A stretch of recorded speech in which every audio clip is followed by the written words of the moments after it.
Hi guys. जैसा कि आप लोगों को पता है कि NICL AO की फाइनल जॉब लेटर रिलीज हो गए हैं, तो मैं आपको बताना चाहती हूँ कि यस, मेरा सिलेक्शन हो गया है NICL AO में as an administrative officer. But मेरा अकाउंट स्पेशलिस्ट डिपार्टमेंट में हुआ है। मतलब मैंने अकाउंट स्पेशलिस्ट के लिए अप्लाई करा था, जिसकी इस साल 170 में से 50 वैकेंसीज अकाउंट स्पेशलिस्ट की थी, जिसके लिए MCOM या फिर MBA का ज़रूरी था होना आपके पास to apply for account specialist post. मेरे पास MCOM की डिग्री थी, but MBA with finance only, जो मतलब जिन्होंने MBA इन फाइनेंस करा है सिर्फ उनके लिए वो ही एलिजिबल थे इस जॉब पोस्टिंग के लिए। और MCOM वाले का वो कोई क्राइटेरिया नहीं था। MCOM जिसने कर रखी वो एलिजिबल थे। तो मैंने ये अटेम्प्ट लास्ट जुलाई से मैंने तैयारी स्टार्ट करी थी for preparing for banking and insurance exams, और जिसमें से मैंने इसका form I think NICL AO का सितंबर में रिलीज़ हुआ था, तो मैंने उसका फॉर्म फिल करा। अक्टूबर आई स्टिल रिमेम्बर 13 अक्टूबर को मेरा फर्स्ट प्रीलिम्स था जो NICL AO का था, जो क्लियर भी हुआ। फिर उसका रिजल्ट आया था 29 अक्टूबर को, बट मैं देख नहीं पाई थी बिकॉज आई डेंट नो, क्योंकि मेरा फर्स्ट मतलब प्रीलिम्स था जो मैंने बहुत ज़्यादा मेहनत से प्रिपेयर करा था कि क्लियर होगा या नहीं। तो I got to know on 30th of October 2024 कि मेरा हो गया selection. And now I have just 17 days left for my mains, क्योंकि 17 नवंबर को मेरा NICL AO का एग्जाम था मेंस का अकाउंट स्पेशलिस्ट के लिए। फॉर इंग्लिश, मैथ्स और रीजनिंग तो आई वॉज कम्फर्टेबल। तो दो जो उसमें एडिशनल सब्जेक्ट थे मेंस के लिए NICL AO के, वो थे जनरल नॉलेज, जो जनरलिस्ट और अकाउंट स्पेशलिस्ट दोनों को ही देना पड़ता है जनरल नॉलेज का एक सेक्शन एग्जाम में।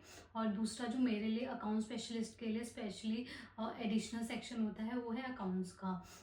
तो फिर मैं जनरल नॉलेज को लेके थोड़ा सा मेरे को स्ट्रैटेजिकली चलना था, क्योंकि जो मैं करंट अफेयर्स थे वो बैंकिंग और इंश्योरेंस एग्जाम में काफ़ी ज़्यादा डिफरेंट तरीके से पूछे जाते हैं। उसके लिए एक स्ट्रैटेजी होना बहुत ज़रूरी है। उसके लिए मैं अभी उसके लिए मैं ज़रूर एक वीडियो लेके आऊँगी, हाउ टू क्लियर मतलब इंश्योरेंस एग्जाम्स और banking exams with in a limited time period. Because prelims के फाइनल रिजल्ट और जो भी एग्ज़ाम्स होते हैं उनकी मेंस के बीच में ज़्यादा टाइम होता नहीं है एग्ज़ाम्स में। तो मेरे पास भी सिर्फ 17 डेज थे, जिसमें मुझे इंग्लिश, मैथ्स और रीजनिंग तो मेंस लेवल की रेडी करनी ही करनी थी। उसके अलावा मुझे जनरल नॉलेज स्क्रैच से स्टार्ट करना था। और कॉमर्स में मेरा बैकग्राउंड है और मेरी काफ़ी कोर स्ट्रेंथ भी है कॉमर्स और अकाउंटेंसी। बट उसके लिए भी आपको स्ट्रैटेजी तो चाहिए ना, बिकॉज आपने कभी कोई एग्ज़ाम दिया नहीं बैंकिंग और इंश्योरेंस का, कि इसमें एग्जाम्स कैसे आते हैं या फिर क्वेश्चंस किस तरीके के पूछे जाते हैं, क्योंकि कॉमर्स बहुत वास्ट है और उसमें भी अकाउंट्स भी बहुत ज़्यादा वास्ट है। तो और उसके लिए कोई रिसोर्स भी अवेलेबल नहीं है मार्केट में। मैंने बहुत ढूंढा, फर्स्ट 5 डेज मेरे ऐसे ही चले गए कि मेरे को अकाउंट्स का कोई सोर्स मिल जाएगी, मैं अकाउंट्स की तैयारी करूँ कैसे। बट जनरल नॉलेज को लेके ही मतलब वहाँ पे सारा मटेरियल अवेलेबल है, बट अकाउंट स्पेशलिस्ट के लिए कोई मटेरियल अवेलेबल नहीं है।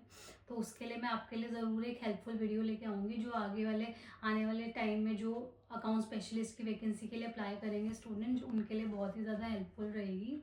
और उसके बाद फिर इसका 17 नवंबर 2024 को मैंने मेंस दिया था। उसका रिजल्ट 16 दिसंबर को आ गया था। ये भी मैंने रात को ही चेक करा था। तो फिर आई वॉज वेरी हैप्पी कि मैं अब एलिजिबल हूँ एटलीस्ट इंटरव्यू फेस करने के लिए, क्योंकि ये मेरा बैंकिंग और इंश्योरेंस सेक्टर का पहला मेंस था जो क्लियर हुआ था। Then IBPS also got clear, उसके भी प्री मेंस हो गए थे बाद में। मतलब अब मैं बता सकती हूँ अब रिजल्ट आ गए हैं तो। और फिर इसका मेरा जो डेट्स थी एग्जाम्स की वो 28 दिसंबर को रिलीज़ हुई थी, कि मेरा 23 जनवरी को इंटरव्यू है NICL AO का। तो फिर उसके बाद मैं इंटरव्यू की भी आपके लिए पूरा मेरा इंटरव्यू प्रोसेस कैसा रहा मैं उसकी भी डिटेल वीडियो आपके लिए लेके आऊँगी। देन इंटरव्यू 23 जनवरी को था, बट वो चला 28 जनवरी तक था काफ़ी लोगों का, मतलब डिफरेंट स्टेट में।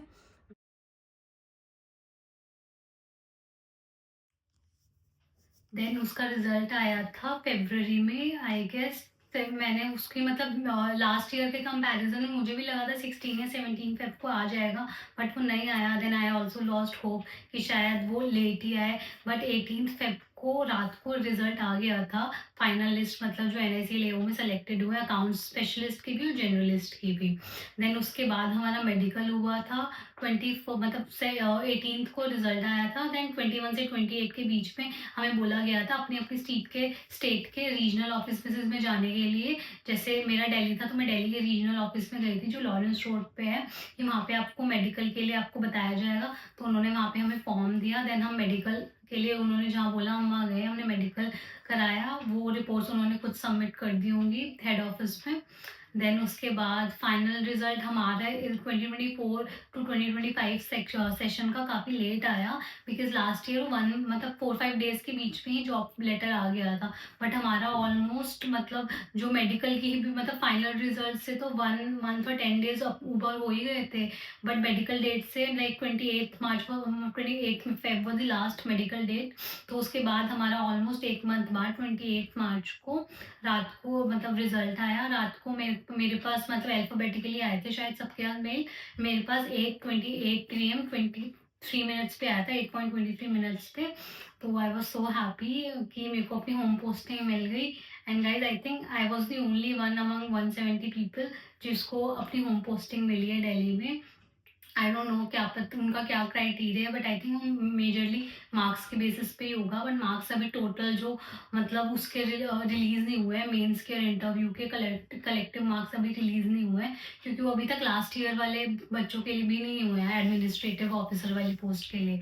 तो जैसे भी मुझे पता चलेगा जो भी और भी डिटेल्स जो आपको चाहिए वो मैं प्री मेंस इंटरव्यू की एग्जैक्ट डिटेल्स आपके लिए लेके आऊँगी, और specially account specialist exam section के लिए, बिकॉज आई थिंक सबसे ज़्यादा बच्चों को वही प्रॉब्लम होने वाली है जैसे मुझे हुई थी, क्योंकि उसके लिए कोई सोर्स अवेलेबल नहीं है मार्केट में। So guys stay tuned and don't forget to like, share and subscribe to this channel to get more insights into government and banking exams, especially NIC LAO.